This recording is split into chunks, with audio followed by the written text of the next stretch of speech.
Бардык жерде услуга деятельностьтер торговлер жазылган, бирок өндүрүш жок да эмнегедир. Саладин Абдраевич, бизде чоң ири өндүрүштөр бар. Биз азыр 15 күн, 20 күн же 1 айдан кийин тагдырыбыз кандай болот эч ким билбейт. Эсибиз тупо барын токтото берсек, ушундай абал менен. Анда биз эртең соцфонддун абалы кандай болот? Пенсиялар кандай болот? Эртең эле келет бүгүн. Ошон үчүн өкмөткө мен мындай сунуш катары айткым келет да, чоң өндүрүш мына Кумтөр, Иштанберди, Терексай, мына азыр Маловодье келет, 11 миллиард суу калды Токтогул кезинде. Азыр эртең эле ОЗУП келет. Кышка дайындык, жазгы, күзгү талалар деп жумуштар келет. Жазгы талалар жумуштары келет. Буларды кантип организовать этип атат өкмөт? Мына токтом токуп берели, болуптур. Запрет кылалы.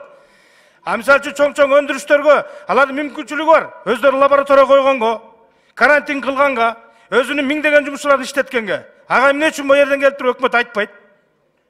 Кандай болот мисалы үчүн? Ошол эле өндүрүш, көмүр. Бүгүн миңдеген жумушчулар туруп калды. Биз барын тупо токтотуп койдук. Ошолордун баарында кандай механизмдер иштеп атасыңар? Мына кантип алып келесиңер? 15 күн, 1 айдан кийин токтойт баары тең. Биз өздөрүнө карантин кыла тургандай кылып, вактовый метод менен өзүнө кирип иштей тургандай кылып иштетиш керек өндүрүштү. Миңдеген, 2 миңдеген жумушчулар турат жөнүнө оорубай эле.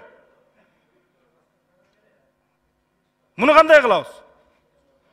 Эртең мисалы үчүн кышында көмүр жок болсо кандай кылабыз? Бул жагын ким ойлоп атат? Чоң ири соодалар, ладно, алардын дагы мына Фрунзе, Глобуско окшогондор өздөрү лаборатория коюп, реактив коюп, текшерип, өздөрүнүн мүмкүнчүлүгүн мүмкүнчүлүгүн бериш керек чектебей.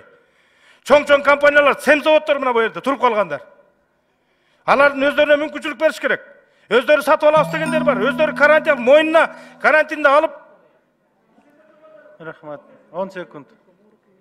Ошон үчүн урматтуу депутаттар, бул токтомду давайте мындай жакшы токтом кылып токуп берсек. Кээ эле берип калганда же сунуш кылганда эмес. Бүгүн ушундай кырдаал. Чоң рахмат.